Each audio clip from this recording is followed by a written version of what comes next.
have a right to question what happened, if only to ensure that what has happened does not get repeated again in 2027.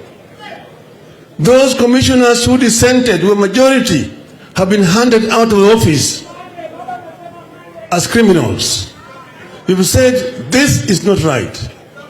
And then we also said that Kenyans have a right, in the light of new information that has emerged, that put to question the results which were announced by minority of members of the Electoral Commission. This is how democracy is built. This is how electoral democracy must be strengthened. And we've said that we do not want lectures from our development partners. We must allow Kenyans to make a decision of their own. And we will continue to question. And we have said that we will demand that the servers must be opened so that we can be able to interrogate the results in the servers. We have said, secondly,